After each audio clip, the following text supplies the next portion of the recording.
আপনার পকেটে এখন কত টাকা আছে সেটা বড় কথা নয়। আপনার মাথায় এখন কি চলছে সেটাই আসল সম্পদ। আর ঠিক এই মুহূর্তে আপনি আপনার সবচেয়ে মূল্যবান সম্পদটি আমাকে ফ্রিতে দিয়ে দিচ্ছেন। আপনার অ্যাটেনশন।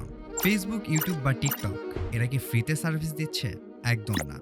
আপনি যখন স্ক্রল করছেন, আপনি আসলে আপনার জীবনের সময় আর মনোযোগ বিক্রি করছেন। আপনার প্রতিটি সেকেন্ডকে এই টেক জায়ান্টরা ডলারে রূপান্তর করছে।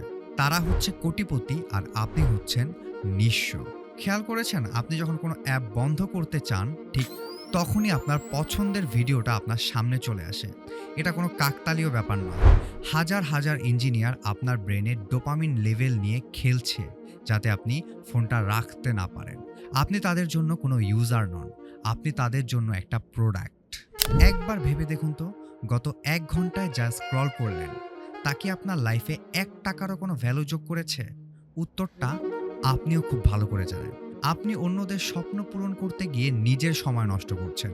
মনে রাখবেন, যার কাছে আপনার অ্যাটেনশন আছে, তার কাছেই আপনার ভবিষ্যৎ। এবার সময় হয়েছে নিজের কন্ট্রোল নিজের হাতে নেওয়ার। এই ভিডিওটা দেখা শেষ হলে ফোনটা ১ মিনিটের জন্য পাশে রাখুন এবং ভাবুন আপনার মনোযোগ আপনি কোথায় খরচ করবেন। আপনি কি এই ডিজিটাল দাসত্বের বৃত্ত থেকে বের হতে চান? তাহলে কমেন্টে লিখুন আই অ্যাম রেডি। আর আপনার অ্যাটেনশনকে সম্পদে রূপান্তর করতে চাইলে এখনই ফলো দিয়ে সাথেই থাকুন।